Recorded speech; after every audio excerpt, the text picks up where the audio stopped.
In this video, we are talking about congruent polygons. Okay? In the previous video, we talked about similar polygons, which were same shape, different size. Well, congruent polygons are going to be same shape and same size. This means the corresponding sides are congruent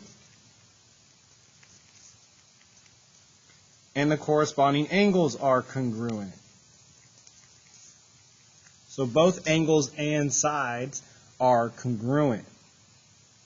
And we can use this information in order to solve algebraic problems like so. So here we have triangle ABC is congruent to triangle MNO. Now remember, order still matters. It helps us identify which angles go with which, etc. So it wants us to find the values of x and y. Well, first thing we should notice is that angle B has 2x plus y with it, so that's two variables. So we have one equation where angle B, which is the middle, is going to match the middle of our other triangle, which is angle N.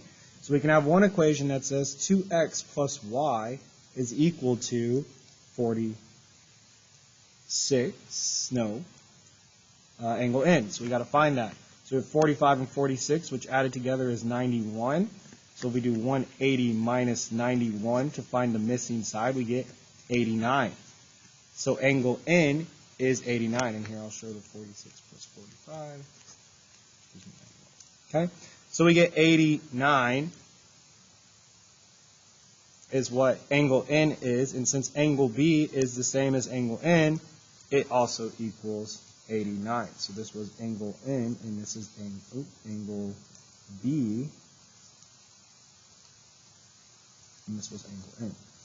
Okay, so we have one equation. The other equation we can say is that OM here, which is the first and third, needs to match the first and third side of our other triangle, which is AC, which is 32. So I could say also that 5y minus 13 is equal to 32. And this is AC, and this is OM. Okay? And then I can do algebra and solve or use nsolve. So plus 13 gives me 5y is equal to 45. So then y equals 9. And if y equals 9, I can plug it in. I get 2x plus 9, or substitute it in, is equal to 89. And I can subtract 9 from both sides and get 2x is equal to 80. Divide by 2. And x is equal to 40. So I get that x is 40 and that y is 9. Doing some algebra and looking around. Notice I didn't have to solve any systems. I could have used these two equations and done a systems of equation in my calculator and gotten the answer. But I didn't need to.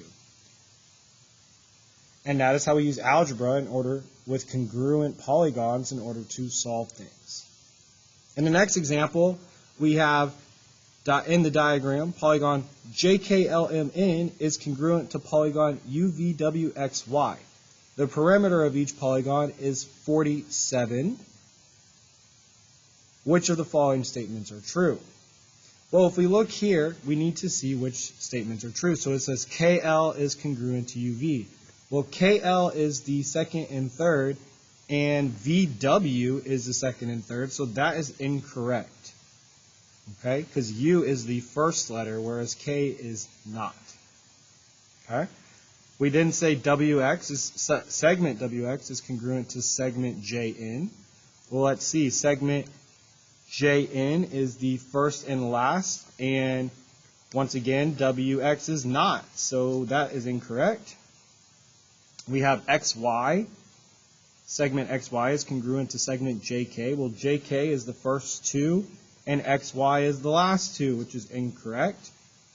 We then have JN, once again, which is our first and last one, and we have UY, which is the first and last one. So we see here that we do, in fact, have a match. So D is the true statement. Now it asks us what is the measure of side VW. So VW, we're looking for that side right there. I'm going to put an X there.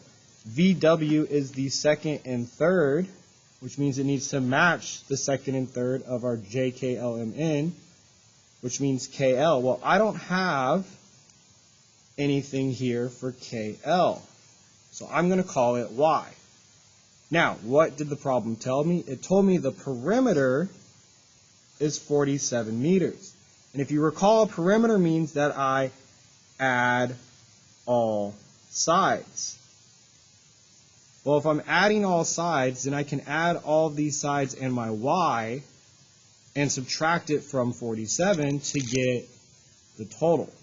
So I should have 8 plus 12 plus 9 plus 13 plus Y equals 47. And if we make sure we can cross out, so 1, 2, 3, 4, and 5, 1, 2, 3, 4, 5. So I got all my sides, equals 47. I'm going to combine like terms because I'm only on one side of the equal sign. Notice I'm not going to combine the Y because none of these numbers have Y. 8 and 12 is 20. 9 and 13 is 22. So this is going to be 42 is equal to 47, but not just 42, 42 plus Y. And then if I subtract 42 from both sides, I get Y is equal to 5. Now the cool thing about knowing Y is that Y is KL, and KL is the same as VW because the two are congruent. So Y equals X, which means that VW equals 5.